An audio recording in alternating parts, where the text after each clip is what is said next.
الحمد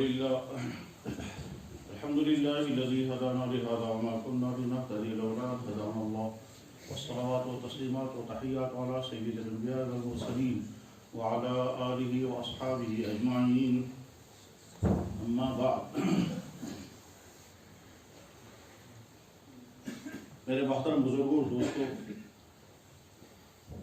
آپ حضرات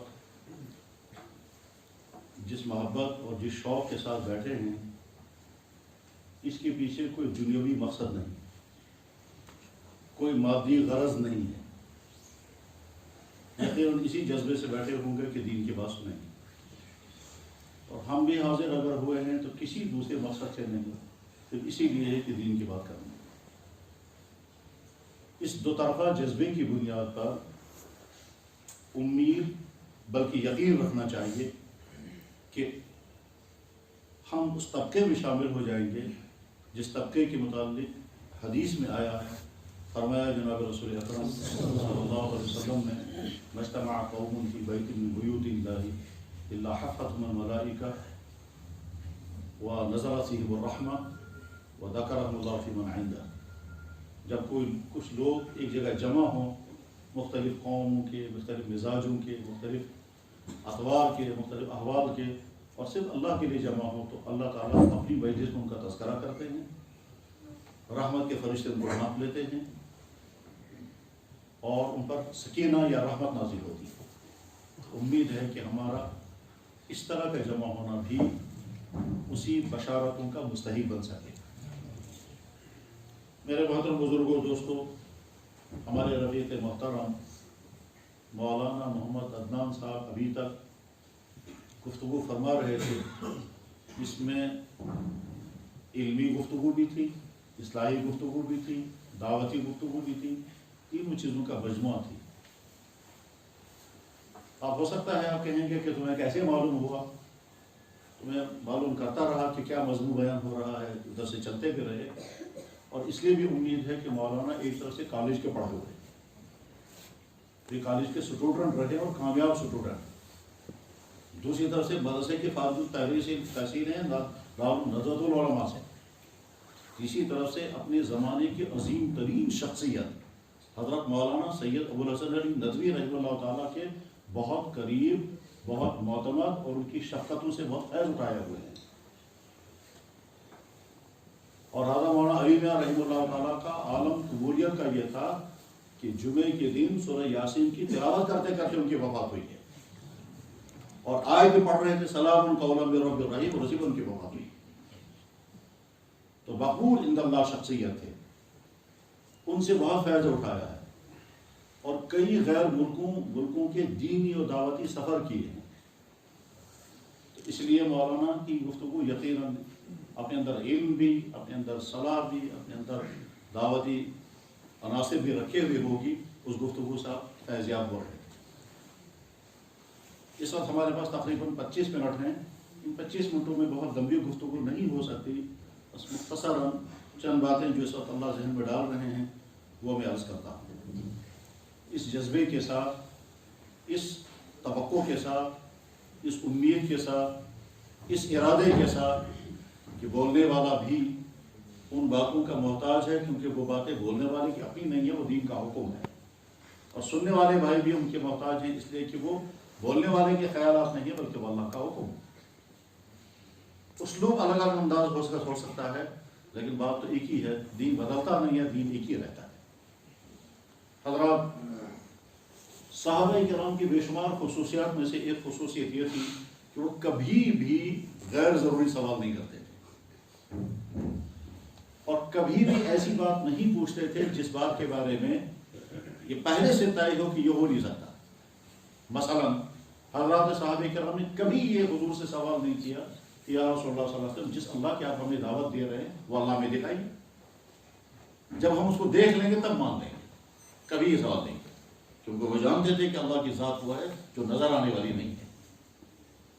کائنات کے بے شمار حقائق وہ ہیں کہ جو نظر نہیں آئیں گے، ان حقائق کے لیے ثبوت، ان حقائق کے لیے پروف، ان حقائق کے لیے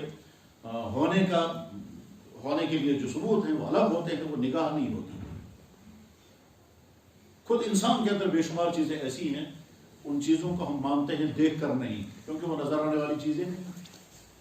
انسان اپنی روح کو، اپنی عقل کو، اپنی میموری سسٹم کو، اپنے اندر کے وٹامنز کو، اپنے اندر پائے جانے والے کیلشیم اور آئرن اور تمام چیزوں کو کبھی دیکھ کر نہیں مانتا، اس لیے کہ وہ چیزیں نظر آنے والی نہیں ہیں۔ لیکن آج سائنس کا زمانہ ہے، ان تحقیقات کی بنیاد پر ہر شخص جانتا ہے کہ انسان کی باڈی کے اندر کتنے ایلیمنٹس ہیں، 104۔ سائنس پڑھنے والے جانتے ہیں انسان کی باڈی کے اندر کتنے ایلیمنٹس ہیں، 104 سے زیادہ، بلکہ اب تو کہتے ہیں 109، اور کھول کر دیکھیں گے تو کہیں نظر نہیں آئیں گے۔ تو اللہ کی ذات نظر آنے والی ذات چیز نہیں، اسے صحابہ کرام نے کبھی سوال نہیں کیا یا رسول اللہ پہلے ہمیں اللہ دکھا دیجئے اس کے بعد ہم اللہ کو مانیں گے۔ ہاں یہ سوال انہوں نے ضرور کیا، یا رسول اللہ یہ فرمائیں کہ قیامت کے دن ہم اللہ کو دیکھ پائیں گے یا نہیں؟ بخاری شریف میں حدیث ہے، ہل نرا ربنا، کیا ہم اللہ کو دیکھ پائیں گے؟ تو جناب رسول اکرم صلی اللہ علیہ وسلم نے جواب ارشاد فرمایا، ہل تزامون فی رؤیت القمر لیلۃ البدر لیس دونہ شہاب لیس دونہ سحاب۔ اور ایک جگہ یہی حدیث ہے دوسرے الفاظ میں، ہل تزامون فی رؤیت الشمس فی نصف النہار لیس فی دونہ سحاب۔ دن کے وقت جب آفتاب چمک رہا ہو، فضا میں کہیں بادل نہ ہو، کہیں گرد و غبار نہ ہو، تو سورج کے دیکھنے میں تمہیں کوئی رکاوٹ آتی ہے۔ اور دوسری جگہ کے حدیث کا ترجمہ ہے کہ جب تم 14ویں رات کا چاند دیکھنا چاہو اور فضا میں کہیں کوئی گرد و غبار نہیں، تو کیا تمہیں اس چاند کے دیکھنے میں کوئی شک ہوگا، کوئی مشکل پیش آئے گی؟ صحابہ نے عرض کیا، ہم نے کہا نہیں کوئی مشکل نہیں۔ آپ نے فرمایا کذالک ترون ربکم، اسی طرح تم قیامت کے دن اپنے رب کو دیکھ سکو۔ ٹھیک، تو اس دنیا میں تو دیکھنا ممکن نہیں، لیکن ہمارے بزرگوں میں سے بہت بڑے مصنف اور بہت عظیم شخصیت گزری ہیں، حضرت مولانا محمد منظور نعمانی رحمہ اللہ تعالیٰ۔ انہوں نے ایک جگہ اس مضمون کو دوسرے انداز سے بیان کیا، اسی کو میں اپنے انداز میں اس وقت عرض کرتا ہوں۔ حضرت مولانا نے لکھا، اور لکھا کیا، عید کے دن بیان کر رہے تھے لکھنؤ کے اندر۔ اس عید کے لکھنؤ کے بیان میں انہوں نے فرمایا تھا کہ بھائی فرض کر رہے ہیں اللہ تعالیٰ نے اعلان کر دیا میں آ رہا ہوں تمہارے سامنے اور تم سے کوئی ضروری باتیں کرنی ہیں، اور فلاں جگہ تمام لوگ جمع ہو جاؤ، اور میرے ساتھ میرے نبی بھی آئیں گے۔ تو مولانا نے بیان فرمایا کہ کتنے لوگ وہاں پہنچیں گے؟ ظاہر ہے تمام انسان، ایمان والے، اس لیے کہ ہمارے نبی صاحب ملاقات ہوگی فلاں میدان میں، اور اللہ نے فرمایا میں آ رہا ہوں، اور میں تمہیں آ رہا ہوں کہ میں تو ہر جگہ ہوں، لیکن یہ کہ خاص طور پر اس دن میں تم سے مخاطب ہو کر کے مجھ سے تم سے کچھ سوالات کرنے ہیں۔ چنانچہ وہ مجلس قائم ہو گئی، اور ایک طرف سے اللہ کے نبی کھڑے ہیں اور ایک طرف سے اللہ کی ذات ہے۔ اب اللہ تعالیٰ شان ہم سے گفتگو کرنے لگے، فرمانے لگے، پہلی بات میں نے تمہارے ساتھ کیا کیا کیا، میں اس کی تفصیل تمہیں بتاتا ہوں۔ میں نے تمہیں انسان بنایا، کہ انسان بنا کر جو کچھ تمہیں چاہیے تھا وہ سارا میں نے تمہیں دیا۔ تم کو اندھا نہیں بنایا، تم کو بہرا نہیں بنایا، تم کو دماغی طور پر کمزور نہیں پیدا کیا، تمہاری ٹانگوں میں کوئی نقص نہیں رکھا، تمہارے ہاتھوں میں رکھ نہیں رکھا۔ دنیا میں کتنے انسان گونگے تھے، تم کو گونگا نہیں بنایا، کتنے انسان اندھے تھے، تم کو اندھا نہیں بنایا، کتنے انسان باڈی کے مختلف پارٹس کے اعتبار سے اب نارمل تھے، تم کو کوئی اب نارملسی نہیں رکھی، تم کو پورا جسم عطا کیا۔ یہ بات سچ ہے یا نہیں؟ تو ہم سر بلا کر کہیں گے جی ہاں سچ ہے۔ پھر اللہ فرمائیں گے مجھے یہ بتاؤ کیا تم نے مجھے درخواست دی تھی یا اللہ ہمیں آپ پیدا کرنے والے ہیں، ہمیں جانور مت بنانا، ہمیں انسان بنانا، اور تمہاری درخواست سے میں مجبور ہو کر کے میں دب کر کے پھر میں نے تمہیں انسان بنایا۔ مجھے ڈر لگ رہا تھا کہ میں تمہیں انسان نہیں بناتا تو میرے خلاف نہ جانے کیا کرتے، ایسا کچھ ہوا ہے؟ ہم سر نیچے کر کے کہیں گے نہیں اللہ ایسا تو نہیں، ہم تو درخواست نہیں دے سکتے تھے۔ پھر اللہ فرمائیں گے پھر میں نے تمہیں انسان بنایا، کیا مجھ پر کسی کا پریشر تھا یا تمہارا کوئی مجھ پر دباؤ تھا یا تمہارا کوئی لالچ تھا؟ میں نے اگر تمہیں انسان بنایا، اپنے فیصلے سے بنایا، تم انسان بن گئے، صحیح ہے؟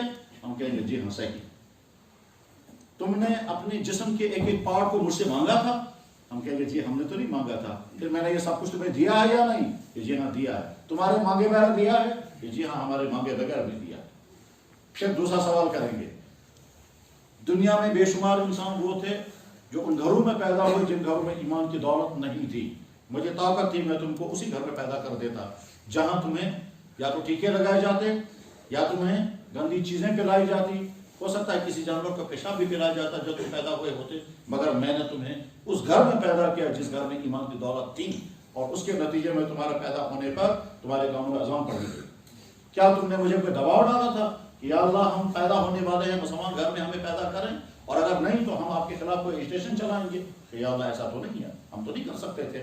میں نے تمہیں اگر اس گھر میں پیدا کیا جس گھر میں ایمان آلریڈی پہلے سے موجود تھا، اور اس ایمان کی وجہ سے تمہیں گھر کے اندر ایمان کی دولت مل گئی، کیا دنیا میں لاکھوں انسان ایسے نہیں تھے اس ایمان کو پانے کے لیے انہیں طرح طرح کے مظالم برداشت کرنے پڑے، مصیبتیں جھیلنی پڑی، اور تمہیں کچھ بھی نہیں ایسا کرنا پڑا؟ یہ بات صحیح ہے؟ ہم کہیں گے ہاں یا اللہ یہ بات صحیح ہے۔ کیا دنیا میں یہ حقیقت نہیں ہے؟ بے شمار انسان جانتے تھے دین حق وہی دین ہے جو محمد رسول اللہ کے، اور اس کے باوجود وہ اس اپنے مذہب کو چھوڑ کر اس دین کی طرف نہیں آ پاتے تھے۔ تمہارا حال بھی یہی ہوتا، مگر میں نے تمہیں اس مشکل امتحان میں نہیں ڈالا، شاید تم اس امتحان میں ناکام ہو جاتے۔ میں نے تمہیں ایک ایمان والے کے گھر میں پیدا کیا، گھر کے اندر تمہیں ایمان کی دولت، ایمان کی نعمت مل گئی۔ کیا یہ حقیقت نہیں ہے کہ میرا نبی محمد رسول اللہ، جس نبی کا تذکرہ دنیا کی تمام دوسری قوموں کے نبیوں نے کیا تھا، دنیا کے تمام مذہبوں کی کتابوں میں میرے نبی کا تذکرہ موجود تھا، تمہارے آس پاس میں کچھ لوگ بچتے تھے جن کے ہاتھوں میں ان کی کتاب ہوتی تھی جس کو وہ کہتے تھے بڑی مقدس کتاب ہے، اس کا نام ان کے ہاں وید رکھا ہوا تھا، اس وید میں میرے اس نبی کا تذکرہ تھا، اس کے باوجود وہ اس نبی کا تذکرہ اپنی کتاب میں پڑھتا تھا، میرے نبی کی طرف آ نہیں پائے۔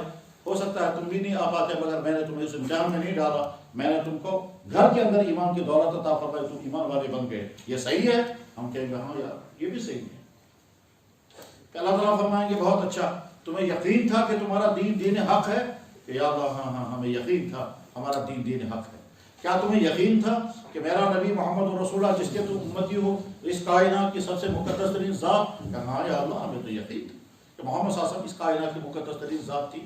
ٹھیک ہے، یہ ساری چیزیں میں نے تمہیں عطا کی، اس کے بعد تمہیں یقین بھی تھا، تمہارے کانوں تک یہ بات بار بار آئی تھی کہ اس کائنات میں دین حق اب ایک ہی ہے، وہ ہے میرے نبی محمد رسول اللہ کا دین؟ کہ ہاں ہاں یا اللہ یہ ہمارے کانوں تک یہ بات آئی تھی۔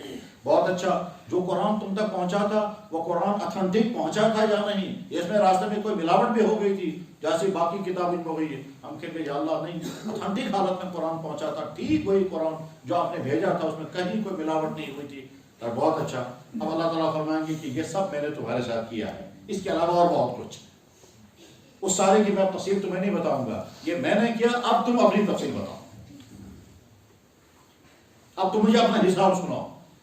میرے میرے بھائی اللہ ہم سے پوچھیں گے میں نے تو اپنا سارا سنا ہے تمہیں، میں وہ موضوع ہو رہی کیا تو آئی، ٹھیک بھائی میں تو پاؤں تو کیا کر سکوں۔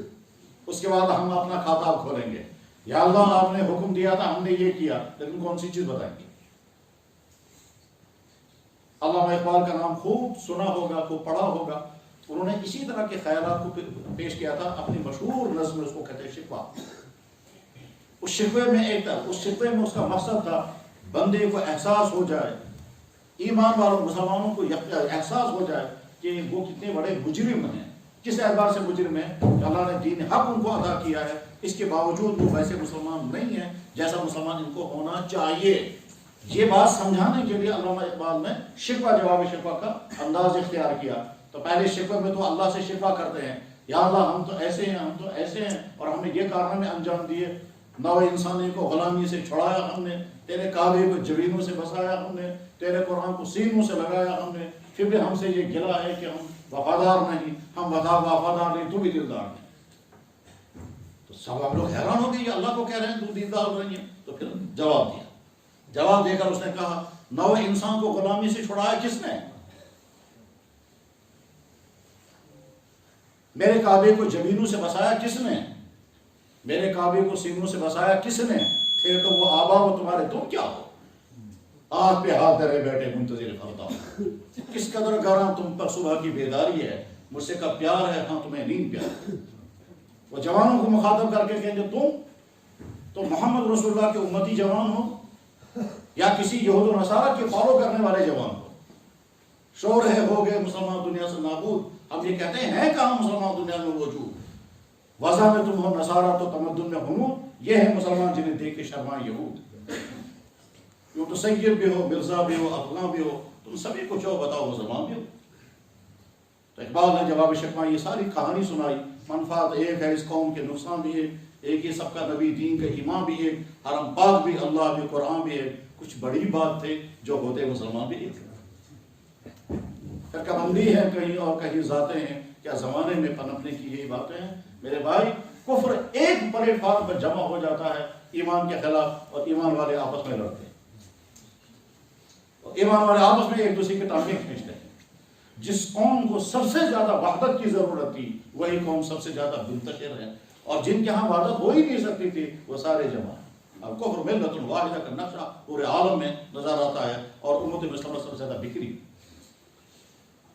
دنیا میں کسی مذہب میں اتفاق اور اتحاد کی ایسی دعوت نہیں ہے جیسی دعوت قرآن میں اور حدیث میں، اور جیسی دعوت اللہ کے نبی محمد رسول اللہ نے دی ہے۔ لیکن دنیا میں اتنا انتشار شاید کسی قوم میں نہیں ہے جتنا انتشار امت مسلمہ میں ہے، اور اس انتشار کی ذمہ دار ہم سب خود ہیں۔ ان میں سے ہمارے بڑے بھی ہیں، ہمارے چھوٹے بھی ہیں، ہمارے پڑھے لکھے بھی ہیں، بس یہی طبقے ہیں۔ عام بیچارہ مسلمان تو وہ تو فالو کرنے والا ہے، اس کو تو گائیڈ کرنے والا، جدھر کو کھینچتا ہے جدھر کو چلائے گا ادھر کو چلے گا۔ تو بہرحال اگر اللہ تعالیٰ شان ہم سے پوچھیں گے اپنا مجھے حساب دو، تم نے جوانی کیسے گزاری مجھے حساب چاہیے، تم نے کالج کے لائف کیسے گزاری ہے مجھے اس کا حساب چاہیے۔ تمہارے سامنے میری ایک مسلمان بندی جو تمہاری بہن کے درجے میں تھی ایمانی اعتبار سے، جب تمہارے سامنے سے گزری اس وقت تمہارے دل کے احساسات، تمہارے دماغ کا انٹینشن کیا تھا، اس کا مجھے حساب چاہیے۔ تم دفتر میں بیٹھ کر کے جب کام کر رہے تھے اس وقت تم نے نمبر 2 کا پیسہ کتنا پکڑا اس کا حساب دے دو۔ جس وقت تم اپنے گھر میں اپنے والدین کے ساتھ رہ رہے تھے تمہیں اپنے والدین کے ساتھ رویہ کیا تھا اس کا حساب چاہیے۔ میرے بھائی جب اللہ تعالیٰ شانو ایک ایک کھاتا کھول کر کے ہم سے حساب لیں گے تو ہمارا جواب کیا ہوگا؟ پھر اللہ تعالیٰ شانو ایک اور چپٹر اور کھولیں گے، اور وہ چپٹر کیا کھولیں گے؟ عجیب چپٹر۔ اللہ تعالیٰ فرمائیں گے میں نے ایک ایسا نبی تمہارے لیے بھیجا تھا جس نبی کے بے شمار کمالات میں سے ایک کمال یہ تھا کہ اس نے تم کو 1000 سال پہلے 1500 سال میں بتا دیا تھا آئندہ کیا ہونے والا ہے۔ چنانچہ جناب رسول اکرم صلی اللہ علیہ وسلم نے 1500 سال پہلے، یعنی اس وقت جب آپ دنیا میں تشریف لائے تھے، اس وقت آپ نے جو باتیں ارشاد فرمائی تھی وہ ساری باتیں تو محمد رسول اللہ کے نبی برحق ہونے کا عالمی ثبوت ہے۔ دنیا کی ساری قوموں کو ہم کہہ سکتے ہیں، دنیا کی قوموں ہمارا نبی محمد رسول اللہ ذات اقدس ہے۔ آج تم جس طرح کی زندگی گزار رہے ہو اس کے سارے خد و خال، اس کی ساری تفصیلات ہمارے نبی نے 1400 سال پہلے بیان کر دی۔ آج اگر کوئی خوبی کہیں پائے جا رہے تھے اس کا تذکرہ بھی انہوں نے کیا، اور اگر کہیں کوئی خامی پائی جا رہی ہے تو اس کا تذکرہ بھی انہوں نے کیا۔ سلام محمد رسول اللہ کی بارگاہ اقدس میں 1400 سال پہلے انہوں نے بیان فرمایا تھا ایک وقت آئے گا مرد مردوں سے بدکاریاں کریں گے، عورتیں عورتوں سے بدکاریاں کریں گے۔ اس وقت تو آتی دنیا میں قانون بنا ہوا ہے، اس وقت تو دنیا کی کسی قوم میں یہ خرابی نہیں تھی جس وقت اللہ کے نبی نے یہ باتیں شاید فرمائی۔ حدیث کی کتابوں میں کتاب ہے امام بیہقی رحمہ اللہ تعالیٰ، بہت بڑے محدث گزرے ہیں، جیسے دوسرے محدث ہیں، جیسے امام طبرانی ہیں، یا جیسے امام دارقطنی ہیں، یا امام دارمی ہیں، اسی طرح سے ایک امام ہے امام بیہقی۔ اس بیہقی نے 2-3 کتابیں لکھی ہیں، ایک کتاب کا نام ہے سنن الکبریٰ، دوسری کتاب کا نام ہے سنن الصغریٰ، تیسری کتاب ہے شعب الایمان۔ شعب الایمان میں یہ حدیث ہے کہ اللہ کے نبی علیہ السلام نے ارشاد فرمایا سے لوگوں پر ایک دور ایسا آنے والا ہے، اکتفا الرجال بالرجال وتکتفی النساء بالنساء، مرد مردوں سے بدکاریاں کریں گے، عورتیں عورتوں سے۔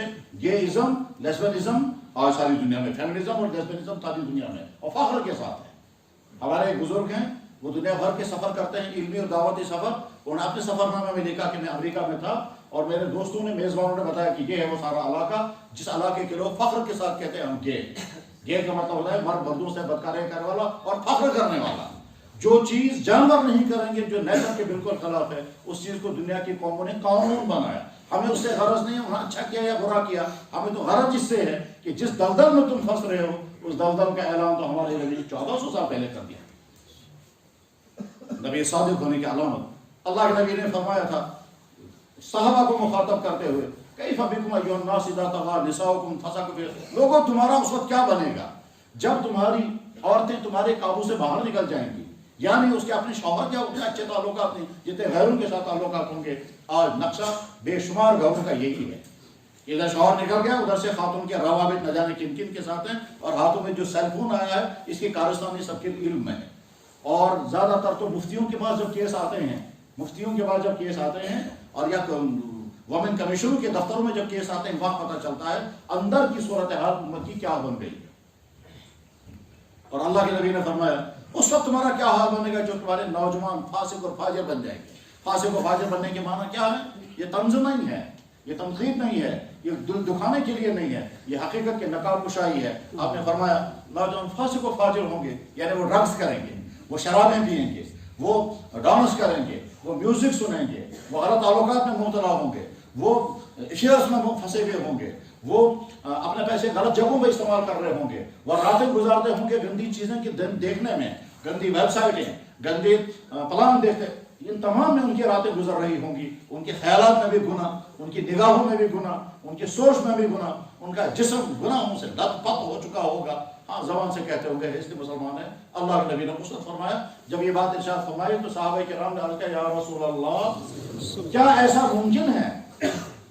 تعجب کے ساتھ انہوں نے فرمایا ایسا کیسے ہوگا؟ کیونکہ وہ جانتے تھے ہمارا ماحول انتہائی پاکیزہ ماحول، ہمارے ماحول کے اندر پڑھنے والا جوان انتہائی پاک ذہن جوان ہوتا ہے۔ وہاں تو جوان تھے اللہ اکبر معاذ بن جبل، جو مسجد میں امام ہے، نوجوان لڑکا ہے، دہائے بارے وہ پڑھتے تھے عشاء کی نماز میں ایک رکعت کے اندر، دہائے بارے پڑھتے تھے دوسرے رکعت کے اندر۔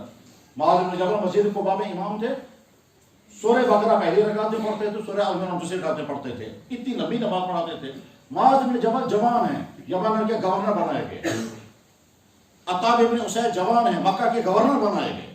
اسامہ ابن زید رضی اللہ جوان ہیں، پوری فوج کا کمانڈر بنائے گئے۔ تو جب ان کے سامنے اپنے جوانوں کا نقشہ تھا اور حضور فرما رہے میری امت کے جوان ایسے بگڑ جائیں گے، تو صحابہ کو تعجب ہوا کہ ہمارے جوان تو اتنے پاکیزہ ہیں، اتنے اونچے اونچے کام ان کے کندھوں بڑھانے جا رہے ہیں اور یہ فخر کے ساتھ کر رہے ہیں، ہماری امت کے جوان کیسے بگڑیں گے؟ تو صحابہ نے تعجب کے ساتھ کہا اوہذا قائم یا رسول اللہ، یا تو کیا ایسا ہوگا؟ آپ نے فرمایا ہاں ایسا ہوگا، بلکہ اس سے زیادہ بدتر ہوگا۔ تو ہمارے نبی نے 1400 سال پہلے ہم کو یہ ساری باتیں بتا دی تھی۔ قوم کا بدترین انسان قوم کا سربراہ بنے گا، لوگ یہود و نصارہ کی نکالی کریں گے، بلکہ بعضی حدیثیں تو ایسی ہیں آدمی حیران ہو جاتا ہے اور ایمان پختہ ہو جاتا ہے کہ آج بہت سارے فیشن بالوں کے خاص طور پر وہ چل رہے ہیں جن بالوں کے فیشن کے بارے میں 1400 سال پہلے اللہ کے نبی نے فرمایا اس طرح کے بال آئیں گے، اور یہ وہی بال ہے جو اس وقت کھڑے کر دیے جاتے ہیں۔ ان بالوں کے مطابق 1400 سال پہلے نبی نے فرمایا تھا اس طرح کے بال رکھے جائیں گے۔ رؤوسہن کأسنمۃ البخت، ان کے سر ہوں گے ایسے جیسے بختی اونٹوں کے کوہان ہوتے ہیں۔ تو بختی اونٹوں کے کوہان جب بڑے بڑے محدثین اس حدیث کو پڑھتے تھے تو سمجھ میں نہیں آتا تھا یہ بختی اونٹوں کا کوہان کیسے ہوگا، یہ سر ایسے کیسے بنیں گے۔ لیکن آج جو فیشن دنیا میں آ رہے ہیں وہ یہ اللہ کے نبی علیہ السلام نے فرمایا لعنت مردوں پر جو عورتوں کا ایسا لباس پہنے اور لعنت مردوں پر جو مردوں جیسا لباس پہنے۔ نبی کے زمانے میں کسی قوم کے اندر یہ شوق نہیں تھا کہ مرد عورتیں بنیں گی اور عورتیں جو ہے وہ مرد بنیں گی۔ یہ تو آج کے زمانے میں ہے کہ عورتیں جو ہے وہ سکن ٹائٹیں پہن رہی ہیں اور مرد جو ہے وہ ریبن لگا رہے ہیں، مرد جو ہے وہ ہیئر بینڈ لگا رہے ہیں، مرد جو ہے وہ کنواس لگا رہے ہیں۔ تو مرد عورتیں بننا چاہتی ہیں اور عورتیں مرد بننا چاہتی ہیں۔ اللہ کے نبی علیہ السلام نے یہاں تک فرمایا کیا اگر یہود و نصارہ نے باپ نے اپنی بیٹی کے ساتھ، بیٹے نے اپنی ماں کے ساتھ، بھائی نے اپنی بہن کے ساتھ اگر غلط کاری کی ہوگی تو میری امت کے لوگ بھی اس جرم میں پھنس جائیں گے۔ چنانچہ میرے بھائی المیہ ہے کہ پچھلے ہفتے واقعہ پیش آ گیا کہ ایک خاتون جو انمیرڈ تھی، اس انمیرڈ مسلم خاتون کے پیٹ سے بچہ پیدا ہوا اور بعد میں جب ڈی این اے ٹیسٹ ہوا تو اس کے بھائی کا نکلا، کسی دوسری دنیا میں نہیں ہے۔ تو بہر اللہ تعالیٰ فرمائیں گے اس علاقے کو ہم جانتے ہیں، وہاں جانا بھی ہوتا ہے، وہاں یہ واقعہ بھیجا ہے۔ میں نام نہیں لینا چاہتا اس لیے کہ امت کے جرائم اور امت کے معائب بیان کر کے دل دکھتا ہے، خوشی بھی ہوتی ہے کہ امت کہاں پہنچی۔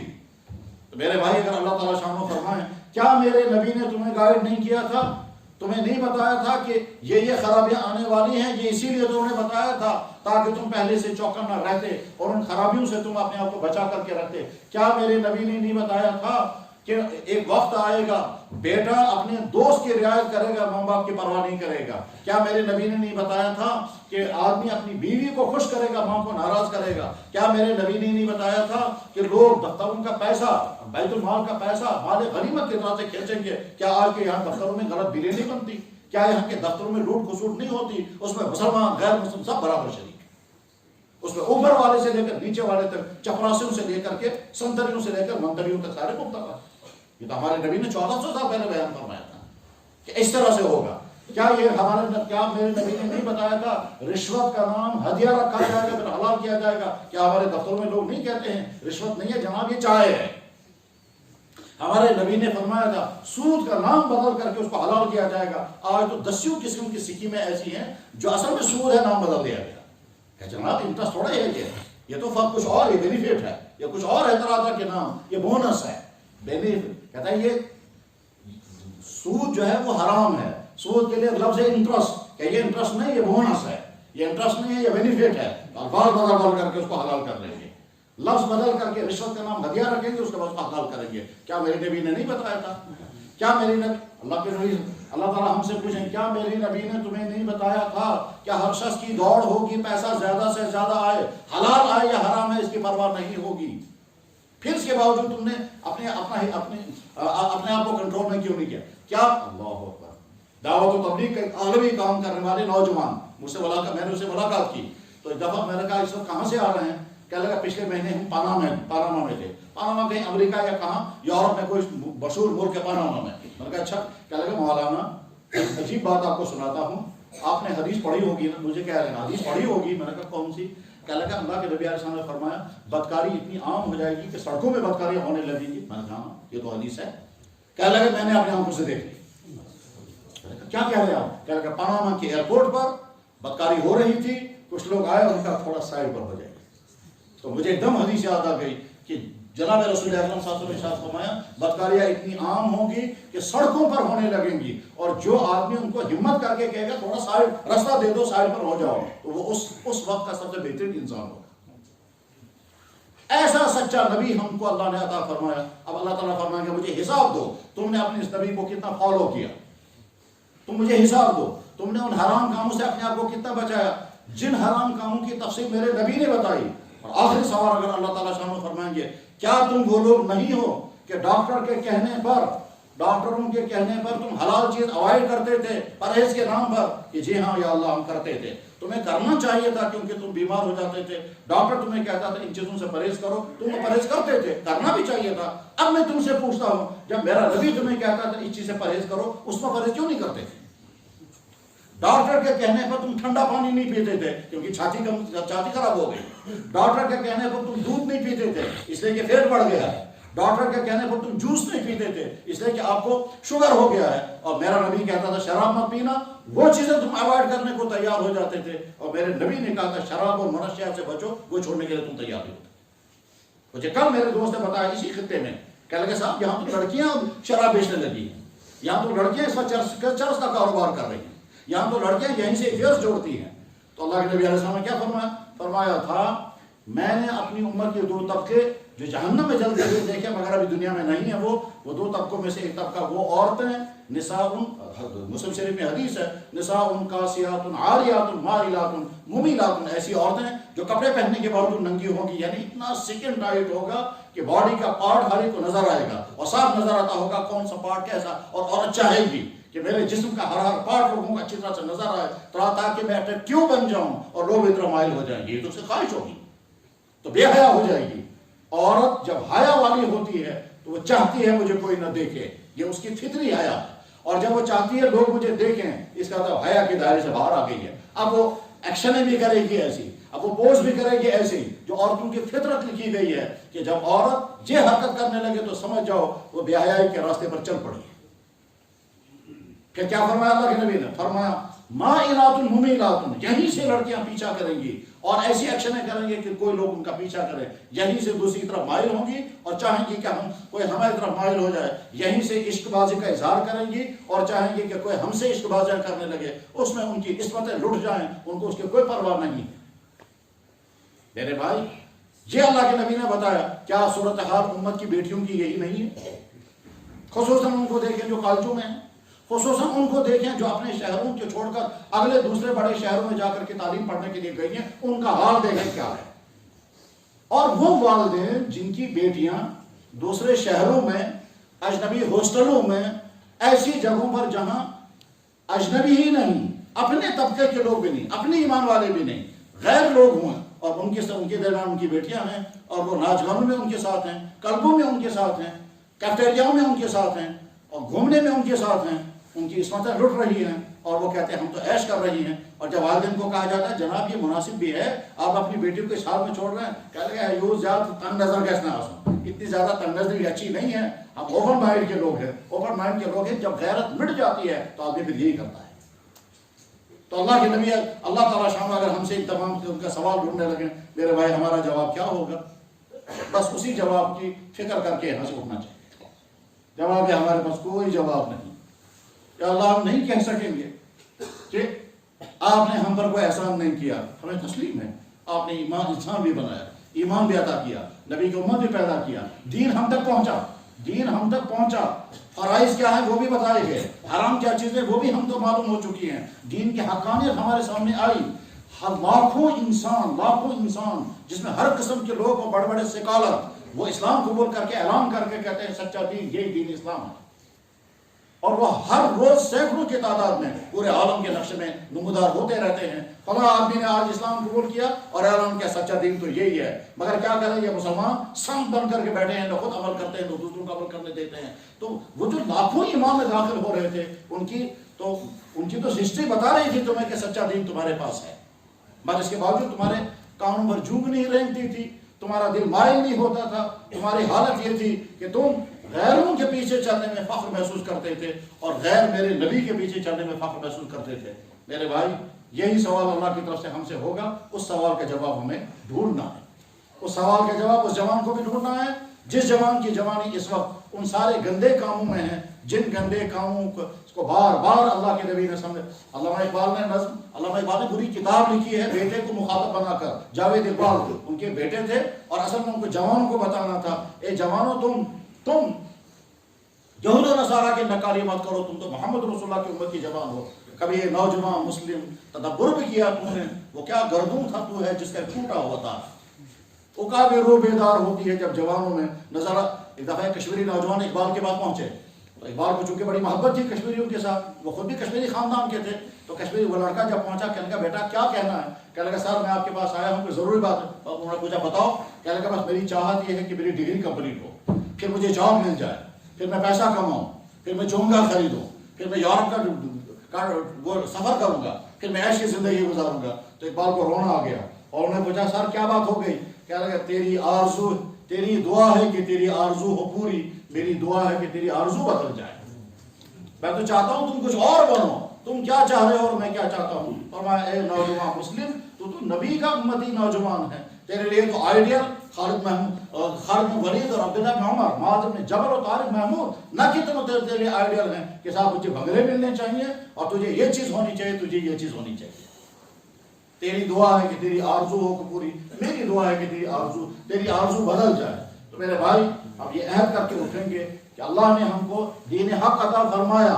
اس کائنات کا دین حق صرف ایک، وہ ہے اسلام. اللہ نے ہم کو سب سے سچے نبی کا دامن ہمارے ہاتھوں میں دیا، وہ ہے محمد رسول اللہ کی ذات اقدس. اللہ نے سب سے پختہ اور صحیح دین ہمیں عطا فرمایا، اس لیے کہ باقی کوئی دین اوریجنل حالت میں دنیا میں موجود نہیں ہے. ہم دنیا کی ہر قوم سے کہہ سکتے ہیں کہ جناب آپ کا مذہب ہو سکتا ہے اس زمانے میں سچا اور درست رہا ہوگا جس زمانے میں یہ مذہب نازل ہوا تھا، مگر آج جو تمہارے مذہب کی پوزیشن یہ وہ والا نہیں ہے. اس میں بے انتہا ملاوٹیں ہو گئی، اس میں خرد برد ہو گیا، اس میں ایڈیشن آلٹریشن ہو گیا، اس میں تبدیلیاں ہو گئی، اس میں حذف اضافہ بہت ہو گیا. آج کی تورات وہ نہیں جو موسیٰ علیہ السلام پر نازل ہوئی، اور آج کی بائبل آج کی انجیل وہ نہیں ہے جو عیسیٰ علیہ السلام پر نازل ہوئی. لیکن آج کا قرآن وہی قرآن ہے جو محمد رسول اللہ پر نازل ہوا تھا، اس میں کوئی تبدیلی نہیں ہوئی. تو سچا دین ہمارے ہاتھ میں ہے. اس سچے دین کو فالو کرنا، اس کو پڑھنا، اس کو سمجھنا، اس کو اپنی زندگی کا شعار بنانا اور پھر اسی کے ساتھ زندگی گزارنا، یہی میسیج ہے اور یہی پیغام ہے. اور اگر ہم یہ کرنے کو تیار نہیں، ہم سدھرنے کو تیار نہیں، تو اللہ کا قانون اللہ تعالیٰ شاہ نے صاف صاف فرما دیا قرآن کریم میں 3-4 جگہ پر یہ بات سمجھائی ہے الگ الگ انداز میں. ایک جگہ فرمایا اے ایمان والو اگر تم میرے دین پر چلنا نہیں چاہتے، من یرتد منکم عن دینہ فسوف یأتی اللہ بقوم یحبہم ویحبونہ، میں نئی قوم اسلام میں لاؤں گا، ان کو اللہ سے محبت ہوگی، اللہ کو ان سے محبت ہوگی. وہ میرے دین پر چلتے ہوئے کہیں انسلٹ محسوس نہیں کریں گے، میرے دین پر چلتے ہوئے ان کو کوئی شرم کوئی حیا نہیں ہوگی، وہ فخر کے ساتھ اور مزے کے ساتھ، جس طرح سے فیشن کے شوقین لڑکے کو فیشن کرتے ہوئے مزہ آتا ہے، اسی طرح سے اس انسان کو جس کے اندر ایمان کی حرارت اور نبی کی محبتوں کی لذت ہوتی ہے، اس کو لطف آتا ہے نبی کی ایک چیز فالو کرنے میں، وہ خوشی محسوس کرتا ہے. بنگلور کی خاتون نے اسلام قبول کیا تھا، اس کا انٹرویو چھپا، اس سے پوچھا گیا آپ کو کیا پریشر ڈالا گیا کہ آپ مسلمان ہو گئے؟ انہوں نے کہا کوئی پریشر نہیں. آپ کو کیا لالچ دیا گیا کہ آپ مسلمان ہو گئے؟ کہنے لگا مجھے کون لالچ دے گا، میں تو خود ایک سینئر پروفیسر ہوں، آمدنی بہت ہے، میرے شوہر بھی بہت اچھے ہیں، نہ کوئی لالچ نہ کوئی پریشر. انہوں نے کہا پھر آپ نے اسلام کیوں قبول کیا؟ انہوں نے کہا اس لیے میں نے اسلام قبول کیا کہ اسلام وہ دین ہے جو ہر چیز کو عبادت بنا دیتا ہے. میں ناخن بالش لگاتی ہوں تو یہ بھی عبادت ہے. جی کیسے؟ کہنے لگے میرا دین یہ کہتا ہے کہ تم نے اگر شوہر کو خوش کرنے کے لیے رات کو ناخن میں پالش لگائی، تم نے میک اپ کیا، اور صبح کو فجر کی نماز سے پہلے تم نے صفائی کی اور فجر کی نماز پڑھی، میں نے عبادت کی. آج تک میں میک اپ کرتی تھی دوسروں کے لیے، آج کل میں میک اپ کرتی ہوں اپنے شوہر کے لیے، اور اسلام مجھے کہتا ہے اس کو تمہیں عبادت. میں نے وہ دین فالو کیا ہے جس نے میری ہر چیز کو عبادت بنا دیا، نہ مجھے پریشر کی ضرورت ہے. اچھا جناب یہ جو دوسری عورتیں مسلمان عورتیں ان کے بارے میں کیا کہتی ہیں آپ؟ اس نے کہا یہ ساری مسلمان عورتیں جو ہیں یہ تو بائی چانس مسلمان بن گئی ہے. میں بائی چوائس مسلمان بن، یہ تو اچانک بن گئی ہیں، میں بائی چوائس مسلمان بنی. واقعی ایسا ہے. اللہ اکبر. مجھے یاد ہے وہ خاتون مجھ سے ملی، ایک خاتون جو میڈیکل کالج میں پڑھ رہی ہیں، میڈیکل کالج میں پڑھ رہی ہیں، اور وہاں اس نے اسلام کا مطالعہ شروع کیا ویب سائٹوں کے ذریعے کچھ مسلمان بچوں کے ساتھ مل کر. مسلمان اسلام پڑھتے پڑھتے اس کے دل میں آ گیا کہ اسلام سچا مذہب ہے، اور اپنا کفر چھوڑ کر اسلام میں آ گئی. اب مسلمان بن گئے تو پریشان ہو گیا کہاں جاؤں گی. چنانچہ کچھ نوجوان لڑکوں نے جن کی بہنیں وہاں اس کے ساتھ تھی، ان نوجوان لڑکوں نے کہا کہ ہمیں معلوم ہوا ہے آپ نے اس طرح سے اسلام کو فالو کیا ہے، آپ کنورٹ ہو گئی ہیں یا ریورٹ ہو گئی ہیں، آپ مسلمان بن گئی ہیں، ہمارے دامن آپ کے لیے کھلے ہوئے ہیں، آپ آ جائیں. چنانچہ وہ وہاں سے چلی، وہ عورت وہاں سے چلی اور چل کر کے وہاں پہنچی جہاں وہ مسلمان لڑکے تھے، جہاں مسلمان لڑکوں نے اس کو آفر کیا تھا. ہم وہاں پہنچنے کے بعد پھر اس نے اپنی زندگی بہت زمانے تک اکیلے گزاری، کیونکہ ماں باپ کو بتا نہیں سکتی تھی میں نے تمہارا وہ پرانا مذہب چھوڑ دیا ہے، میں مسلمان ہو گئی. وہ بتانا نہیں چاہتی تھی، اور اس کے لیے ہو سکتا تھا اس کو پریشانیاں آ سکتی تھی، اسے اس نے چھپایا. تو ایک وقت آیا کہ جب وہ چند مسائل پوچھنا چاہتی تھی، ان مسائل کو پوچھنے کے لیے اس نے ملاقات کی. اس نے یہ کہا کہ اور تو مجھے کوئی دکھ نہیں ہے، دکھ اس بات کا ہے کہ مسلمان عورتیں مجھ سے کہتی ہیں تو نے بیوقوفی کی ہے تو مسلمان کیوں بنتی.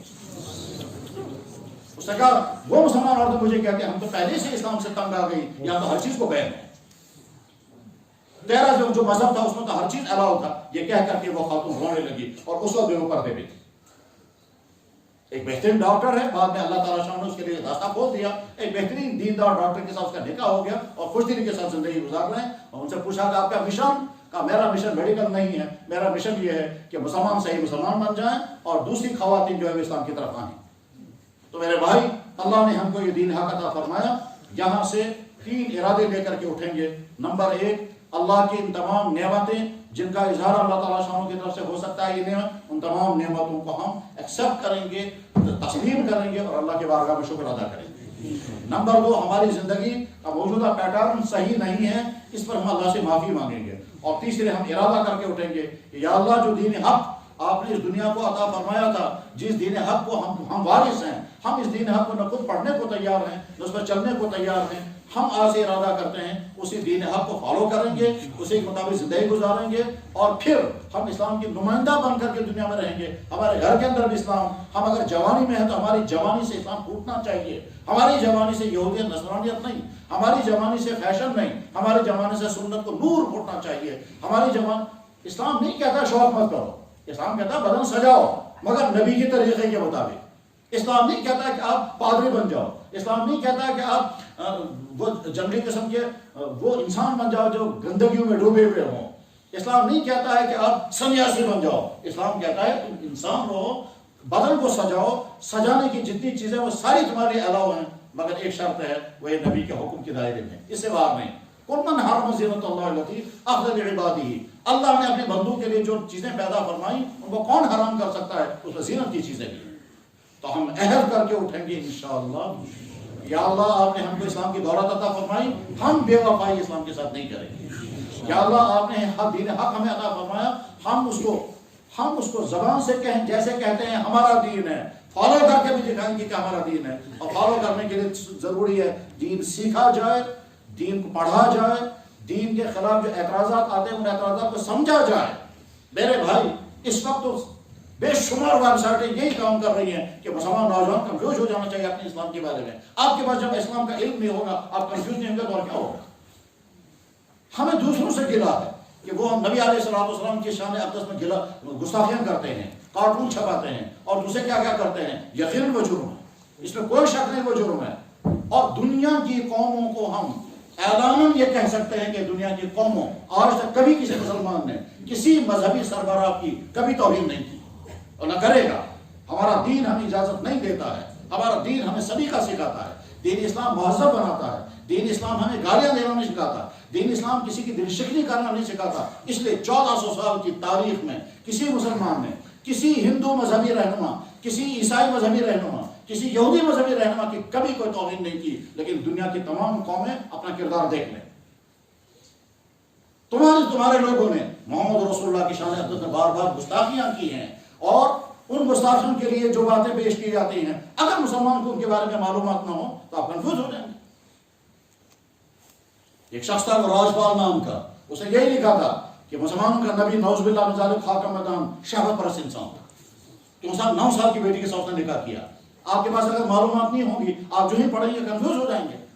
اس نے جب لکھا تھا اور کتاب ایک گندی کتاب لکھی تھی رنگیر رسول کے نام سے، راجپال نام کے شخص نے رنگیر رسول کے نام سے کتاب لکھی تھی، اس میں حضور اکرم صلی اللہ علیہ وسلم کے سامنے شان اقدس میں گستاخی کی تھی، اور مسلمان مضطرب تھے، اور اس اضطراب کے عالم میں اس زمانے کے ججوں نے اور اس زمانے کے پولیس نے اس راجپال کو گرفتار کیا، مگر مسلمان سمجھتے تھے یہ صرف دکھلاوے کے لیے گرفتار کیا جا رہا ہے، سزا ہم اس کو دینا نہیں چاہتے۔ اب مسلمانوں نے جب محسوس کیا یہ تو سزا دینے والے نہیں ہیں، تو عدالت میں جب کیس پہنچا تو اس دن ایک شخص علیم الدین نام کے اندر چلا گیا اور راجپال کو سر عدالت اس نے قتل کر دیا، اور اس کے بعد سر عدالت اس نے قتل کر دیا، جس کا تذکرہ علامہ اقبال کے سوانح حیات میں آتا ہے۔ اور اس شخص نے جس نے قتل کیا تھا اس کا نام تھا غلیم الدین، اور جب اس کو پھانسی ہونے والی تھی اور لوگ اس کو بچانے کی کوشش کر رہے تھے تو علیم الدین نے کہا تم مجھے بچانے کی کوشش کیوں کرتے ہو، تم کیوں چاہتے ہو اقبال آ کر کے میرے لیے وکالت کرے گا اور میں بچ جاؤں گا؟ مجھے تو جناب رسول اکرم صلی اللہ علیہ وسلم کے خواب میں زیارت ہو گئی، حضور نے مجھے فرمایا علیم الدین میں تیرا انتظار کر رہا ہوں۔ اور جب اقبال کے پاس لوگ آئے تھے کہا آپ چل کر وکالت کریں تو اقبال نے کہا تھا ترخانہ دا منڈا بازی لے گیا، کیونکہ وہ ترخانہ دا منڈا بازی لے گیا، اسی گلا کرتے رہ گئے۔ ہمارا کردار یہ ہے کہ ہم نے کبھی کسی مذہبی رہنما کی توہین کبھی نہیں کی ہے۔ ہاں ہم یہ چاہتے ہیں کہ ہمارے نبی کی بھی کوئی توہین نہ کرے یقیناً، مگر اس کے ساتھ ہی یہ بھی ضروری ہے کہ جن چیزوں کو دوسری قومیں اور دوسرے سکالر توہین کا عنوان بناتے ہیں اور کنفیوژن پیدا کرتے ہیں، ہمیں اپنے دین کو تو پڑھنا چاہیے۔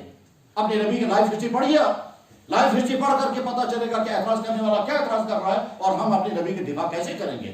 ہم فلمیں پڑھیں گے، ہم کرکٹروں کے حالات پڑھیں گے، ہمیں یہ تو یاد ہے کہ کس کرکٹر نے کتنے وکٹیں لی ہیں اور کس کرکٹر نے کتنے رن بنائے ہیں، یہ خرافات کے لیے ہمارا ذہن تیار ہے، لیکن اپنے نبی کے کارنامے اور صحابہ کے کارنامے پڑھنے کے لیے نہ ہمارے پاس فرصت ہے اور نہ ہمارے دماغ کے اس ڈسٹ بین میں جگہ رہی ہے باقی، جس ڈسٹ بین میں ہم یہ ساری چیزیں بھر رہے ہیں۔ لہٰذا عہد کر کے اٹھیں کہ انشاءاللہ ہم مسلمان نوجوان بن کر کے، مسلم جوان بن کر کے، اسلام کے فالوور بن کر کے، بلکہ اسلام کے لیے قربانی کا جذبہ دے کر کے زندگی گزارنے والے بنیں گے۔ ہم اپنے والدین کے لیے رحمت بنیں گے، ہم اپنے سماج کے لیے نور بنیں گے، ہم اپنے سماج کو بگاڑنے والے نہیں بنیں گے، ہم اپنے سماج کو سدھارنے والے بنیں گے۔ ہم عصمتوں کے لٹیرے نہیں، ہم عصمتوں کے محافظ بنیں گے۔ ہم دفتروں میں کرپشن والے نہیں، ہم دفتروں میں آنیسٹی چلانے والے بنیں گے۔ ہمارے کردار سے انسانوں کو، چاہے وہ مسلمان ہو غیر مسلم ہو، رحمت ملنی چاہیے، اور یہ ہمارے نبی کا پیغام ہے۔